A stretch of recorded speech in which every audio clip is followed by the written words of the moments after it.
दोस्तों नमस्कार, मेरा नाम रविकांत भारती है। बागेश्वर धाम का नाम आपने सुना होगा और धीरेन्द्र शास्त्री का नाम भी आपने सुना होगा। मैं बता दूं कि यह धीरेन्द्र शास्त्री के विचारों से लगता है यह एक वैचारिक आतंकवादी है। यह मुसलमानों के खिलाफ नफरत फैलाता हुआ पाया गया है, दलित को अछूत कहता हुआ पाया गया है और महिलाओं के चरित्र पे सवाल करता हुआ पाया गया है। यह पूर्ण रूप से मनुवादी मानसिकता का परिचायक है, महिला, दलित और मुसलमानों को टारगेट करना। मैं बता दूं कि मुसलमानों के खिलाफ एक बयान देता है। जब खरगोन में जब चला था बुलडोजर तो उस वक्त काफी प्रशंसा कर रहा है और सारी हदें पार पार करके यह कहता है कि मैं खुद खरीदने वाला हूं बुलडोजर और जहां पत्थरबाजी होगी उनके घर पे मैं बुलडोजर खुद चला दूंगा। मतलब यह बोल रहा है कि मैं खुद सरकार बन गया हूं, अपने हाथ में कानून लेने को तैयार है और बुलडोजर लेके सामने वाले के घर पे यह बुलडोजर चलाने की बातें कर रहा है। बताइए, यह नफरत फैलाने वाला व्यक्ति यह क्या खाक बाबा हो सकता है? यह खाक किसी का भविष्य बताएगा? इतना ही नहीं, यह जो है दलितों को अछूत कहता है। एक दलित भाई इसके प्रोग्राम में आ गए, जब इसके पैर के पास आए तो कह रहा है दूर हटो तुम तो अछूत हो। बताइए, आज जो है दुनिया कहां से कहां चल गई। सभी लोग समानता पे चल रहे हैं और यह इंसान और इंसान में फर्क करने वाला यह मनुवादी, यह धीरेन्द्र शास्त्री, बताइए इस तरह दलितों के साथ व्यवहार करता है। इसके बाद देखिए, महिलाओं के साथ व्यवहार देखिए। एक महिला आती है और कहती है मेरे पति काफी पीते हैं और 3-4 लड़कियों के साथ उनका अफेयर है, उनके चरित्र के ऊपर बातें करती है। तो यह बाबा कहता है तू तो लव मैरिज की थी। वो औरत जो है सर हिला देती है कि नहीं। तब यह प्रेशर बनाता है कि तू तो लव मैरिज की थी और उससे लव मैरिज के लिए हामी भरवाता है और देखता है कि पहले वो ना कह दी तो इसको गुस्सा आ जाता है और गुस्से में कहता है कि तेरा भी अफेयर है एक मुन्ना के साथ। तो सोचिए, उस औरत के चरित्र को भी, वो भी भीड़ में, पूरे महफिल में उस औरत के चरित्र के ऊपर भी इसने सवाल उठा दिया। बाद में उस औरत ने खुद कहा कि ये खाक शास्त्री है, ये कुछ नहीं जानता है, यह गलत बताया है, मेरा किसी के साथ अफेयर नहीं है। आपको बता दें, यह शास्त्री बाबा अपना दुकान कैसे चलाता है। धीरेन्द्र शास्त्री दुकान चलाने के लिए एक फॉर्मूला फिट किया है। उस फॉर्मूला में यह है कि जो है 10,000 का भीड़ है, उसमें से किसी एक आदमी को उठाएगा और उठा के पहले से ही उसका भाग्य लिख लिया रहता है, अपने पास बुला के कहता है कि तेरे जीवन में ये सारी चीजें हो रही हैं और सामने वाला इसका पैर पकड़ लेता है कि बाबा आपने जो कहा बिल्कुल सही कहा, मेरे जीवन में ऐसी बातें ही हो रही हैं। तो इनसे मैं पूछना चाहूंगा कि आप इतने ही दर्शी हो गए हैं तो आप जो है क्यों नहीं उसको रैंडम उठा के और उसको बता देते हैं। एक बात समझिए दोस्तों, हिटलर के बारे में जब आप पढ़ेंगे तो आप पाएंगे कि जब वो भाषण देता था तो लाखों के भीड़ में अपने 100 लोगों को खड़ा कर देता था और कहता था इस पॉइंट पे ताली मारना है और वे लोग वहीं ताली मारते। 100 लोग ताली मारते तो पूरा लाखों का भीड़ एक साथ ताली मारने लगता। तो भीड़ को कैसे दिशा में बहाना है, इसको जो है हिटलर भी इस्तेमाल किया है। यही फॉर्मूला यह इस्तेमाल कर रहा है यह धीरेन्द्र शास्त्री। भीड़ में 10,000 लोग हैं, उसमें 10 अपने आदमी को डाल देगा और अपने आदमी को बुलाएगा और बुला के बोलेगा तेरा भाग्य है। वो आदमी भी इसका पैर पकड़ लेगा और पैर पकड़ के कहेगा बाबा आप महान हैं। और इस तरह से जो है भेड़ियों की तरह जो है, भेड़ों की तरह यह भीड़ जो है लगाया है। कहते हैं कि जो भेड़ जो होते हैं ना, हिंदुस्तान भेड़िया दशान, तो वही है कि भेड़िया का दशा करने के लिए यह कुछ लोगों से ऐसा जो है कर लेता है। आपको बता दें कि अगर इसके पास इतना ही पावर है तो ये मेरा रविकांत भारती का भाग लिखे।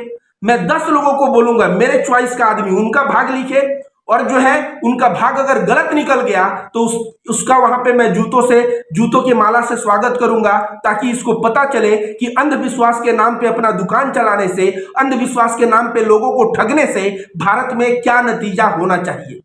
मैं बता दूं दोस्तों, भारत में ऐसे सिद्ध पुरुष रहे हैं जो आपको देख के आपके बारे में बता देंगे। रामकृष्ण परमहंस रहे हैं। रामकृष्ण परमहंस एक सिद्ध सन्यासी थे, लेकिन वो लोअर कास्ट से आते थे। आपको बता दें ऊपर कास्ट के भी तमाम बहुत सारे लोग हैं। आप चले जाइए तो देखिए अड़गड़ानंद महाराज जी हैं, इसके बाद जो है त्रैलंग स्वामी है। तमाम लोग ऐसे हैं जो ध्यान साधना से करके ऐसे जगह पे पहुंच गए हैं जहां उनका मन स्थिर हो गया है। और आप अगर मन में कुछ गलत सोचेंगे तो वो बता देंगे कि आप जो है ऐसी बातें सोच रहे हैं। तो उन लोगों के पास एक अद्भुत शक्ति आ जाती है। लेकिन इस नफरतबाज जो मुसलमानों के खिलाफ नफरत फैलाता है, इसके पास खाक कोई शक्ति आएगी? जिन बाबाओं के पास, सिद्ध पुरुष के पास शक्ति आती है उन सिद्ध पुरुष को जाके स्टेटमेंट सुनो। वह सिद्ध पुरुष हिंदू, मुसलमान, सिख, ईसाई सबके प्रति प्रेम ही बरसाते हैं। ये जो है मुसलमानों के घर पे बुलडोजर चलाने की बात कर रहा है, दलित को अछूत कह रहा है, इंसान इंसान में भेद कर रहा है, और महिलाओं को जो है उनके चरित्र पे सवाल उठा दिया एक महिला के। आप ही बताइए, ऐसा बाबा कभी सिद्ध हो सकता है? एक कभी सिद्ध नहीं हो सकता। दिन भर बकबक करने वाले लोग सिद्ध नहीं होते। सिद्ध वो होता है जो बहुत कम बोलता है, अंतर्मुखी होता है, ध्यान साधना करता है, वे लोग सिद्ध पुरुष होते हैं। तो ये जो है, जो अपने आप को सिद्ध पुरुष बन रहा है, मैं कहूंगा कि मैं 10 आदमी 20 आदमी बोल तो मैं 100 आदमी लेके आता हूं, उसमें से 10 आदमी का भाग्य बता। और अगर गलत बताएगा तू तो समझ ले फिर उसके बाद जो है वहीं पे अंधविश्वास का जो है मैं जवाब जूतों का माला पहना के तेरा स्वागत करूंगा। ये जो है अंधविश्वास के नाम पे अपना दुकान चला रहा है, अंधविश्वास को बेच के लोगों को ठग कर रहा है। इस तरह के लोगों को अंधविश्वास के धारा लगा के इसको अंदर कर देना चाहिए। उसके बाद जो है ये बुलडोजर चलाने की बात कर दिया। इसकी कितनी औकात कि एक दलित को अछूत बोल दिया, एक दलित को अछूत बोल दिया, इसकी इतनी औकात हो गई। मैं कह रहा हूं दोस्तों, ऐसे लोगों से बिल्कुल संभलिए और इसके असलियत को पहचानिए। ये तो अपने अहंकार में, याद रखिए, सिद्ध सन्यासी जो होते हैं उनके अंदर सबसे पहला चीज जो नहीं होता वो होता है अहंकार नहीं होता। तो ये तो अहंकार से पूरा भरा हुआ है। मैं एग्जाम्पल के तौर पे बताता हूं, कुछ दिन पहले यह वीडियो बना के बोला मेरे पास जितने लोग आते हैं वे मूर्ख हैं। तो अपने पास आने वाले फॉलोअर को मूर्ख कहता है। ये अहंकार के नशे में इतना चूर हो चुका है। ऐसे लोगों को आप जो है इनके दुकान के बारे में क्या कहेंगे? सुपरस्टिशन बेच के, अंधविश्वास बेच के यह अपना दुकान चला रहा है। दूसरा, इसके पास कमाई का जो है कोई साधन नहीं दिखा तो लोगों को मूर्ख बनाने का एक तरीका ढूंढ लिया और उसी तरीके से यह मूर्ख बना रहा है। अगर मैं कह दूं कि इसको सही में मेरा चैलेंज एक्सेप्ट है कि यह मेरा भाग्य लिख के दिखाए और मेरे साथ 10 लोग मैं लेके आऊंगा, उनका भाग्य लिख के दिखाए, यह मैं गारंटी लिख के दे रहा हूं कि कभी भी यह जो है इस चैलेंज को मंजूर नहीं करेगा और तुरंत मेरे वीडियो को देख के भी यह स्किप करके हट जाएगा। क्यों हट जाएगा पता है दोस्तों आप लोगों को?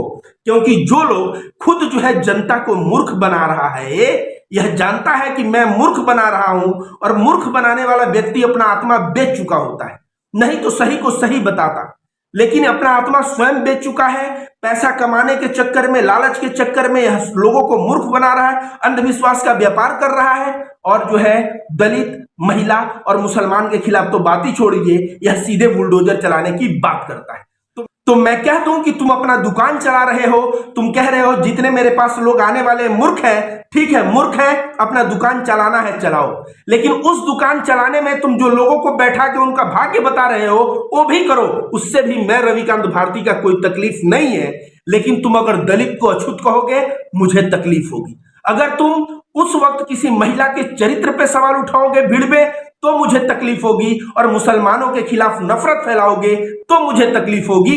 इस बार तो छोड़ दे रहा हूं, अगले बार ऐसा स्टेटमेंट आएगा तो पक्का जो है इसके ऊपर FIR करके इसके ऊपर कड़ी से कड़ी कार्रवाई होनी चाहिए। यह बाबा का भेष बना के यह ढोंगी जो है देश में नफरत नहीं फैला सकता। और जितने भी लोग इसके पास जाते हैं मैं उनको भी कहूंगा कि अपना अक्ल से काम लो, अपने विवेक से काम लो, और इसके पास यह जिसका जिसका भाग्य बताया है थोड़ा उससे जाके प्रेम से बात करो तो सच्चाई जो है सामने आएगी। इस तरह से आंखें बंद करके एक ऐसे ढोंगी बाबा के पीछे चलना यह बिल्कुल सही नहीं है। और मैं कहूंगा दलित भाइयों, यह जिस तरह से एक दलित को अछूत कह दिया है वो भी मंच पे वीडियो उपलब्ध है, आप सोचिए ऐसे लोगों के खिलाफ हमेशा आवाज उठानी चाहिए। और मुस्लिम भाइयों को कह रहा है बुलडोजर चलाने का, तो बुलडोजर चलाने की जो तुम बात कर रहे हो ना, याद रखो ये तमाम कई बाबा जो है ना अपने आश्रम में ज्यादा जमीन हड़प लेते हैं तो उनके आश्रम में बुलडोजर भी चलता है।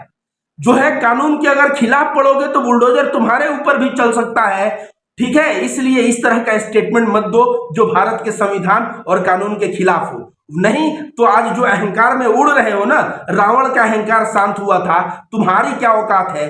कुछ दिनों के अंदर तुम्हारी भी अहंकार जो है ना एकदम शांत हो जाएगा।